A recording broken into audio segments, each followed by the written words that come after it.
Hello dear student, it's ninth class science and next topic is nucleus. कि nucleus क्या होता है, कि अभी हमने सेल के बारे में पढ़ा, सेल के अंदर ये भी पढ़ा कि न्यूक्लियस प्लांट सेल के अंदर जो है वो कॉर्नर पे होता है और एनिमल सेल में बीच में होते हैं। तो सेल के अंदर भी न्यूक्लियस होता है, तो मतलब जो सारी एक्टिविटीज़ को कंट्रोल करता है, जो उसका दिमाग है, मतलब जो सारा कुछ कंट्रोल कर रहा है।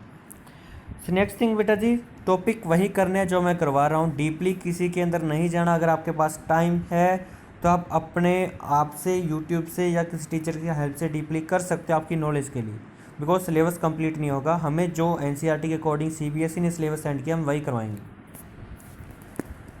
नेक्स्ट इज न्यूक्लियस क्या होता है और न्यूक्लियस को कहाँ ऑब्जर्व किया जाता है। मोस्ट इंपॉर्टेंट बेटा ध्यान से सुनना इसको।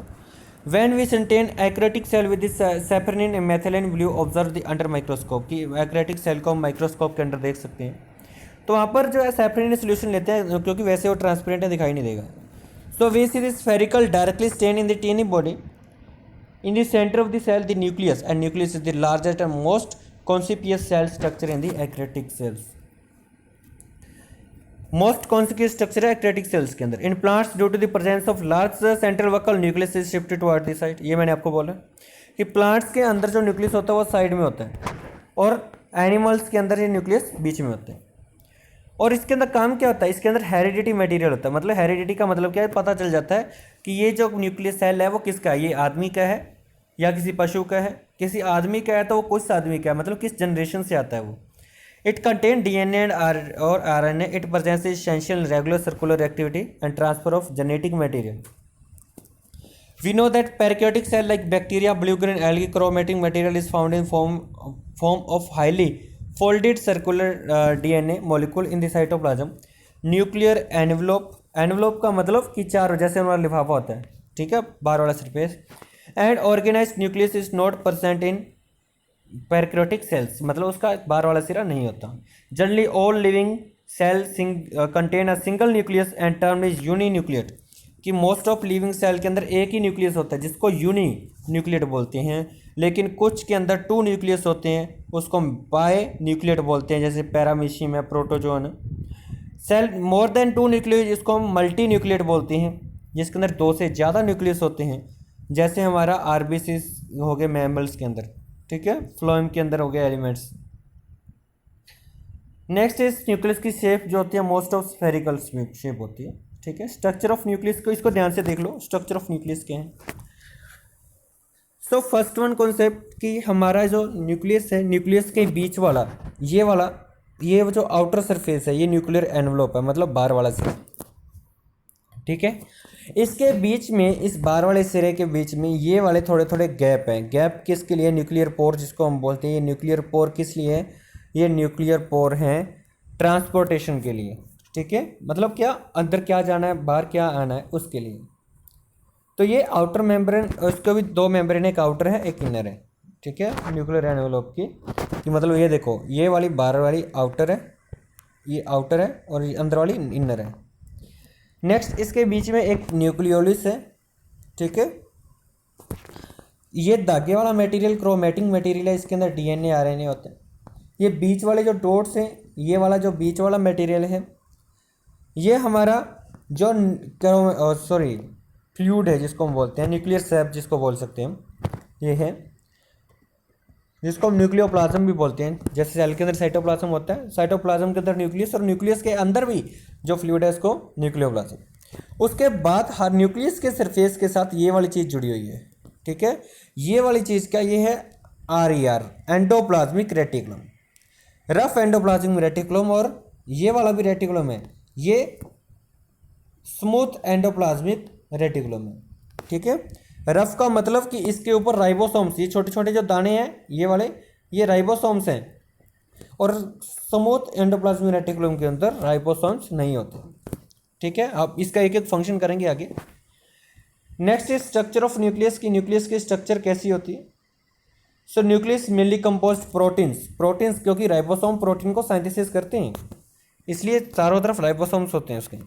इट कंटेन डीएनए 10 से 12%, आरएनए 2 से 4%, लिपिड्स 3 से 5%।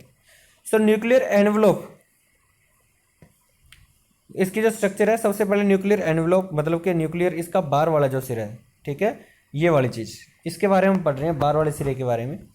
Nuclear envelope, nuclear envelope surrounds and nucleus and it is made up of 2 layer. इसकी 2 लेयर है, कौन कौन सी?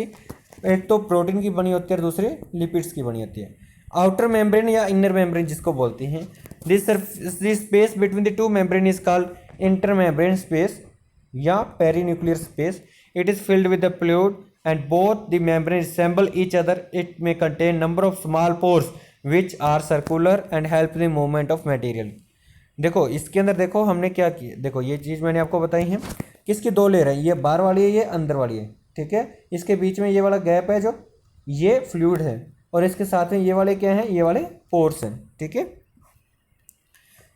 नेक्स्ट इज इसके आउटर सरफेस के क्या होते हैं, that are the small endoplasmic reticulum connected होते हैं, जिसके ऊपर राइबोसोम प्रेजेंट होते हैं, ये भी मैंने आपको बोल दिया।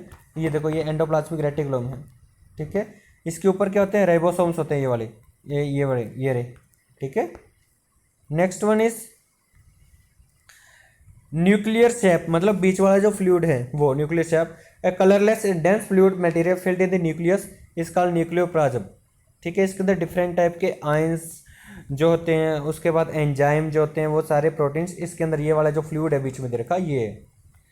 Next one is nucleolus. Nucleolus क्या है, ये वाला पार्ट, ठीक है, जो न्यूक्लियस के बीच वाला पार्ट है वो न्यूक्लियोलिस है।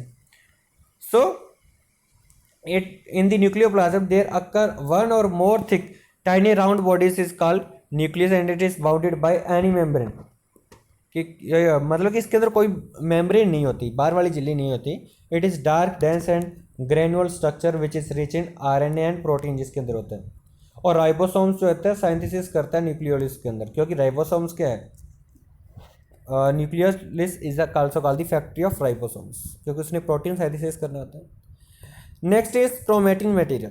क्रोमेटिन मटेरियल कौन सा है, जो आपके न्यूक्लियस के अंदर ये जो धागा सा है गोल गोल, ठीक है, ये वाला, ये ऐसे घुमा हुआ है, ये क्या है आपका क्रोमेटिन मटेरियल, जिसके अंदर डीएनए होता है। Chromatin material are present in the nucleus in the form of thin fibre like intertwined mass of genetic material chiefly composed of DNA, histone, protein, and chromatin consists of subunit is called nucleosomes, in which DNA molecule is coiled around histone protein. During the cell division, chromatin condenses into thick ribbon like chromosomes. Function क्या है, nucleus का function क्या है? So function of nucleus, it contain the genetic information सारी उसके अंदर होती है कि किस प्रजाति से। It control metabolic activity of cell की जो एक्टिविटी है इसको कंट्रोल करता है। Ribosomes are formed in the nucleolus, जो प्रोटीन को सिंथेसिस करते हैं। It regulate the cell cycle and cell division के अंदर भाग लेता है। It control the growth of cell, कि सेल की ग्रोथ कितनी होगी, क्योंकि प्रोटीन के ऊपर डिपेंड करता है इसलिए। Next is chromosomes. Chromo means colour and soma means body, term as chromosome. वाल जो क्रोमोसोम जो होते हैं coloured structure found in the nucleus. Chromatin material के अंदर होते हैं क्रोमोसोम्स, किसके अंदर, क्रोमोसोम्स होते हैं इसके अंदर, ठीक है, ये इसके अंदर, जिसके बारे में हम पढ़ेंगे कल। डू इट बेटा, thanks, have a good day and do revision. जो हम करवा रहे हैं सिर्फ वही करना है। थैंक्स, हैव गुड डे बेटा।